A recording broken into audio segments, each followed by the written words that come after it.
Choudhury, which was just up here from Qualcomm, and Jason Johnson from August, Enwall from Revolv, Gioia from Atooma, Santiago Merea from the Orange Chef, and Rob Coneybeer from Shasta.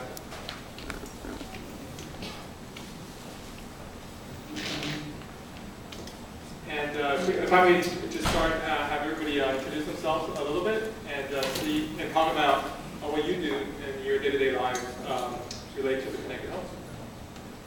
Go ahead, Rob. Great. So I'm Rob Coneybeer. I'm with Shasta Ventures. Want to thank everybody for coming out tonight and having drinks with us. And we're an early stage venture capital firm. We focus on companies both in the enterprise space and the consumer space. My particular focus is on mobile and the intersection between the real world and the internet, and that means that I'm very focused. One of the areas that I spend a lot of time on is looking at companies that build hardware. And as Mario had mentioned earlier, I'm an early investor in Nest and keenly interested in what's going on in the connected home. Hi everybody, I'm Gioia Pistola. I'm co-founder and marketing officer of Atooma. Atooma is a cloud-based intelligent platform that makes different worlds talk together, like content application, soft sensors, hard sensors, and connected devices like smartphones, smartwatch, or appliances or connected car to create a context-aware layer around the users. So to suggest the users with a preemptive smart actions in the right moment and in the right condition that they want. So we are right now integrating smartphone, smartwatch, and we are working to integrate even appliances to increase our ecosystem. Hi, my name is Tim Enwall. I'm the head of Revolv. Revolv makes a universal remote for the smart home. We were able to communicate with over 10 wireless protocols, so we can cover about 95% of the smart products that are out there. And we integrate that all into one fine iPhone or smartphone app experience. We like to think of ourselves as the equivalent of the web browser for the internet, where we are the killer app for the connected home, enabling people to solve whatever problem they'd like using any of the smart devices out there for their connected home. And we are available for sale, pre-order on Amazon now and on our website. And we're also looking for developers. We're looking for an Android developer and cloud developer to join our team. And so if you love the outdoors, we're in Boulder, Colorado, the most technically dense county in the country. If you love the outdoors and you love Nerf gun fights, please come up and see me afterwards. My name is Santiago. I'm the CEO of the Orange Chef, formerly known as Chef's Lead. We're making a new breed of kitchenware. So think about cuisine art for the 21st century. What we are going to be releasing in TechCrunch in a few days is our first connected product called the Countertop Prep Pad. And basically what it is a Bluetooth food scale that you put anything on this, you start dropping stuff for a salad, and visually on your iPad you'll see, or iPhone, you'll see a visual representation of your meal, nutrition, just everything that you want. You're also going to be able to cook, follow recipes, etc. So very exciting, since it's really kind of like the first big thing in the kitchen. So we're very excited about this space, and we hope that there's other companies joining us soon too. My name is Jason Johnson. I'm the CEO and co-founder of August. So August is about making products that seamlessly interact between individuals and their environments. Our first product is the August Smart Lock. We unveiled a couple months ago at the All Things Digital Conference. Have about more than 30,000 reservations. We'll be shipping later this year.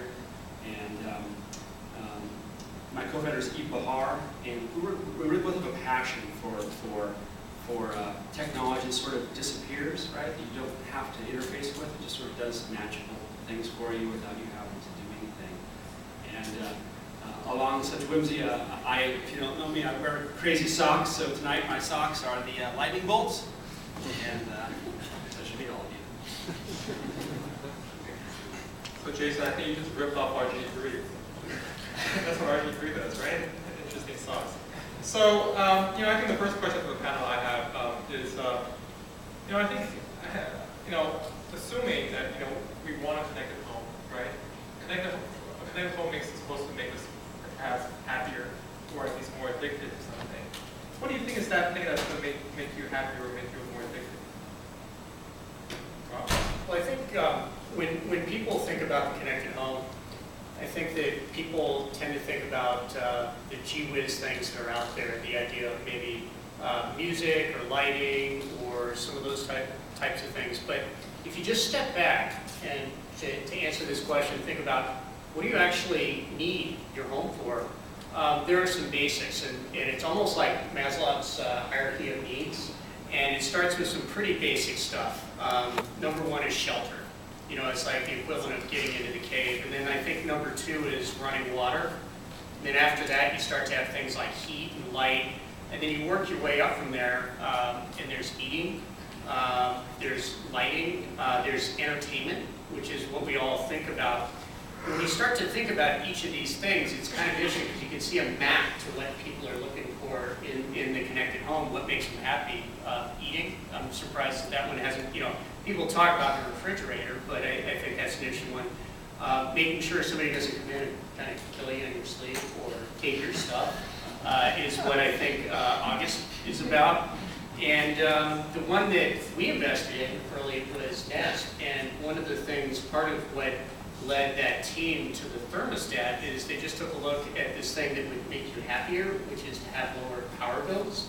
And that's where, that's part of the reason they went after the thermostat. So I think that to think about what makes people happier, it's useful to think about what do we actually do in the absence of technology, and thinking about things like running water and eating, et cetera, are good places to start. Do you have anything to add to that, Gioia, in terms of the context awareness at all? Yeah, I think that users will become more passionate and happy about, let's say, home automation, as long as the home automation will become as simple as possible. Because right now, when I talk about home automation, I don't know, for example, with my mother or, let's say, normal people, not techie people, they simply do not understand sometimes what they need, what actually they need, what they expect from automated home. They are not able to figure out use cases. So those killing use cases that really will help them. So this is why when we started Atooma, we started with a self-programmable tool, visual tool to program devices, contents, application, and so on. But then we realized that we need to provide people with something that is context aware. We need to suggest to people in a proactive way, in a preemptive way, what they could need on the basis of their daily behavior. So for example, if you're going to have sports usually on Monday, later in the evening you would have, for example, your favorite TV program showed up automatically. So we need to provide people with real use case and help people to figure out why they need something automated. Does any of the other panelists want to add to that? I think the one thing I would add is that for the mass consumer, the connected home will likely have the, oh, gee whiz, bring something home and use some of the advanced features maybe one time. But after that, going back to what Rob was saying, you just want it to blend into the background and do its thing, and not even probably will never touch it ever again. So it's like we see with a lot of the apps you download with smart devices. You might fiddle with it and turn on all the lights and have it beat match to your music and all these things. But at the end of the day, you actually just set it to one setting and it just works, right? And so there is this novelty factor always weighed against utility, and when the utility becomes good enough, I think we are going to see this explosion, or really kind of a ramp outside of just prosumers. Yeah, I'll add that, so as Eve and I studied this, the home automation market, we saw lots of broken experiences over the years. Those of us that have X10 and other systems in our homes, it's very, very unreliable and clunky systems. And in a lot of these cases, these systems, they actually take away from some of your experience. that if they can't at least do what you had before you added that system, if they can't at least do that well on top of the gee whiz factors, then something is taken away. In fact, Nicholas Negroponte, founder of MIT Media Lab, is one of our investors, and he specifically said that a lot of the stuff he's seen over the years has been these exciting, magical things, but there's always some point of friction that's added to the experience, whether it's during the setup process or some kind of maintenance or some kind of a training. If you got to train your spouse or your housekeeper or somebody how to use the system, or a guest from out of town, then it loses its value rapidly. Yeah, to add to that, I mean, like, I think that especially in this town, like, you get excited about these existing technologies and everything you can do, and you present this product and it's like amazing what it can do technologically wise, but like it comes down to that experience, to that, you know, it really is gonna come down to like once that cool thing aspect is done, it's in your home, and your home is a very private place, and you want that experience to be, you know, something that connects you with the people that you love. And for example, in our case, like that meant like, and related to that, like taking a lot of the features out, right? So making it simpler and simpler and simpler, so that this thing is actually in the background. Like in our case, it's going to be called countertop. So it's actually like in your countertop, and even the name like kind of fades away. Because the idea is that it becomes an experience. Your home becomes smarter, so that you can live better. You can live. You're not like paying, you know, looking at your phone all the time or doing these things. Like you're actually there. It's your safe place, and all these things allow you to live better.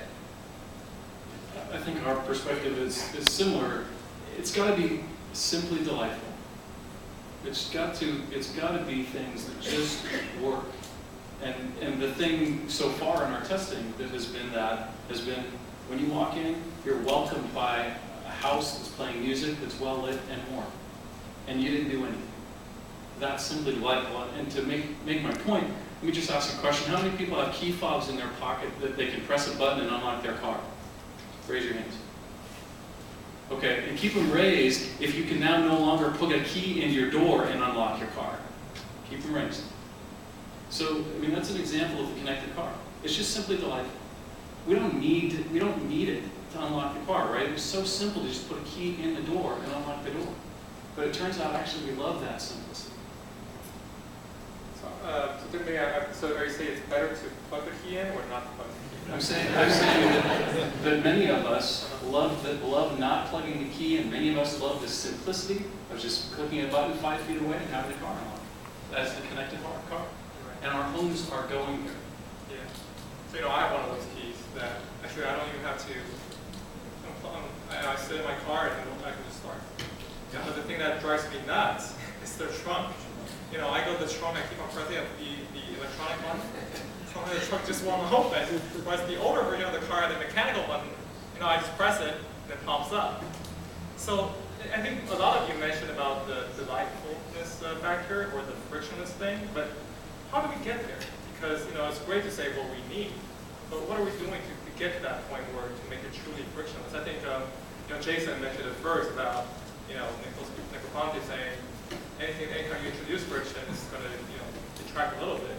So how do you remove that? Because, you know, I've looked at these smart doorknob things forever, and you know, so the cool thing about smartphone app, right, is boom, I go to the app store, I type in the name, I download it, done.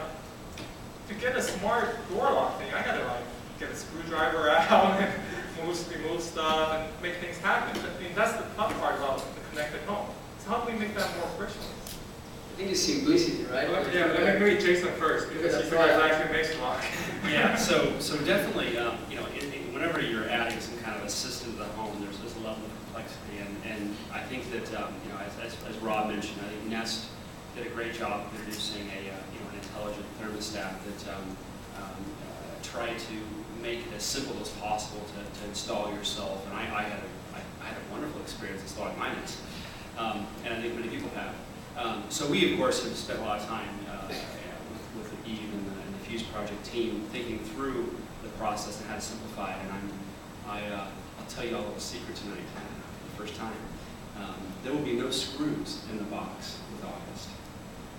I won't tell you how that works and how it all comes together, but it's very important to us that there's no screws in the box.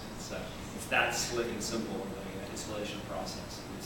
It has to be that way for these kinds of newfangled systems when you're asking people to replace something that works today, right? My light switch works, my thermostat works, right? Why should I add something to it if it's going to be very complex and it's going to add friction or risk? You have to make it very, very simple. Yeah, I think when you look at these sorts of things, it's important to understand where the friction is when you think about this. So I think with Jason's example is a really interesting one because you couldn't have done that before there were 1.3 billion or 1.4 billion smartphones out in the world. You look around the US, you could make a really reasonable assumption that probably 98 of 100 friends, across all walks of demographic life are going to have an Android and iOS device. Obviously Microsoft and BlackBerry are sorry to hear that, but it's actually the reality now. So the only real friction is potentially in the installation. If you look at it versus some of the old electronic locks that have numbers on them, how would you manage those numbers? If you had a terrible UI, how could you actually manage the key distribution? It's not very many. Yeah, exactly. So being able to give somebody a key, assuming they're going to have a smartphone, put into it, okay, it's going to expire at this time or it's only available at these times, there's a frictionless there that once you get it in, actually works well. And one of the examples I think of is people like to talk about internet-connected appliances, but just stop and think about what an internet-connected coffee maker would be. Does it mean it just turns it on when it tells you up? Because you still have to clean it. You still have to put water in it. You still have to change the filter. You still have to put beans in it or put ground coffee into it. So it doesn't change where the friction is. So the things that I think will happen in the connected home are the ones where they're actually at points where there's minimal friction to usage afterwards. So let me reflect on one part that we've been seeing a lot of feedback on, which is when we go and talk about ball joint to OEMs, large or small, one of the first things they ask us is how do we make getting the device connected to the smartphone or connected to the home network easier? Because as it turns out, Bluetooth pairing, which might be very kind of germane to all of us, is not germane to the end user, most end users. Neither is the fact of putting in a username or password, SSID, etc., for something that they don't have, a large keyboard, a large display. And so this onboarding process is much easier in wired because you usually plug it in and it theoretically works. But so much of what we're talking about in the connected home is usually over Zigbee, Bluetooth, Wi-Fi, etc. And so this onboarding process is one of the things that even after you brought it home and you've not used the screws and put it somewhere, you still have to get this thing onto a network to be able to use it. And it is, I think there are different strategies that are being employed to address this, but that is one of the big barriers for the mass consumer. I would add that with personal computers, the standardization was Microsoft Windows. With the internet, standardization was essentially the URL. In our case, or in Logitech's case, the universal remote for TVs, standardization came through brute force. Right?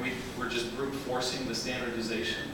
And I think standardization is an important element of what will continue to evolve the industry down a better path that makes it more simple to get set up and more simple to operate. And something like ball joint is a great step in the right direction. Wow, did Skype they used to say that? I endorse that message. Wow. Okay, so how many here are fans of Homeland? Oh, not that many people. Please say again. How many people here are fans of Homeland? It's a TV show. Yeah. Remember, like, towards the end of last season, what happened? And how they killed all the... Don't tell me, I haven't seen it. Oh, sorry. I just started watching. Spoiler. So what I'm trying to point at is, what about security, right? Now that my home is all connected, right? Especially, once something's connected through Bluetooth, I'm just getting scared about security. So, what are the security facets of the connected home, and how are we improving that? Or we should have to check right first. Sorry. Well, I mean, I would say that this is one of the many reasons why AllJoin is a software engine, it's a tool, and hopefully it's a tool that survives. But whether it's AllJoin or something else, the problem statement does exist that you don't want everything that you own connected to the internet because of security, and you will likely want to endpoint some of these in your traditional home gateway and then secure that as powerful as possible. Now, even within that, of course, you still need this secure network within that. I will, we can go into the technical details of how AllJoin does that, and instead of boring everybody to death, I will say the one thing though is that we definitely know that the connected home is becoming a more mainstream topic when at the recent security hackers conference, there was a few sessions on this, which is actually good. It starts to kind of highlight what's going on there. And at the same time, next week, CNBC, as it turns out, is actually running a show, I think on Thursday, Rise of the Machines. And of course, they don't paint it as a beautiful thing. They're actually going to paint it as doom and gloom, and because that's, sex and violence sells, so of course, why not? But it is actually, this topic is starting to be discussed, and this is one of the many reasons we believe proximal networking a proximal networking set of technologies is needed in addition to everything back to the cloud. I would just also add, I think the industry understands, there's no question that the industry can't flourish without protecting people's data and making it private and secure. So I think everybody up here would communicate that is a known friction, and it's friction that everybody up here is looking at and saying, I gotta solve. Right. I mean, on the one hand, if people hear about NSA hacking everybody's email, on the other hand, you got here in California, some people wouldn't install a smart meter because they think the Wi-Fi in the smart meter is going to kill them. So, when there's still, such, well, some are facts and some are totally myth, existing around some basic stuff around. Now we're talking about adding more connections to the home. How do you, we agree that we need to solve it, but how do you actually solve that? Like, how do we go about educating consumers? So I think, there's security is this big morass, but right, there's, user level password security, there's digital certificate security, and then even higher layers beyond that. And so clearly not all devices need, a bazooka for security when maybe a stick will do. And we've had a couple of colleagues who always talk about, if you enabled networking connection in your sprinkler system, one says, well, I'll leave that open. The other one says, are you kidding? You're in California, you see the water prices, right? One of the things to think about within security that is not really a one size fits all, but that there will be different domains, whether driven by OEM and consumer behavior, or even regulatory as a flavor of that. As an example, we don't live in Japan, but Japan's a good example where cooking devices connected to a network, something that actually bakes or cooks, etc., you probably know this, cannot be unsecured. It actually has to have a specific secure interface, and that's because they don't want the oven to for you to start your remotely the fire in the oven, etc. Right. So earlier on, I think Tim gave the example of a connected car, and I think we have some examples of what connected appliances. So here's my question on the connected home. So most of us replace our smartphones every couple of years, right? But we replace our cars probably every 8 years. We replace our fridges every 10 years, and our TVs probably in the same time frame. How do you? What's the how do we retrofit all these things to get them to really move the timeline for the connected home sooner? From our perspective, let's say that what really matters is not only the concept of a connected home, but the concept of, let's say, connected life, like before you were saying about the Internet of everything. This is why, let's say, we started thinking about how to connect appliances to the car's life, or to the smartphone life, or to the smartwatch life. Because let's consider that if we want to create a frictionless environment, most frictionless as possible, we need to follow the user life on the daily routines and avoid that routines to become manual actions. So let's consider, for example, if you are, I don't know, if you are driving to a meeting and if it's going to rain, then you come back to home and you want your home warmer because there are outside conditions, because you are coming from outside, because you are very tired from a long day of work. So all this kind of environment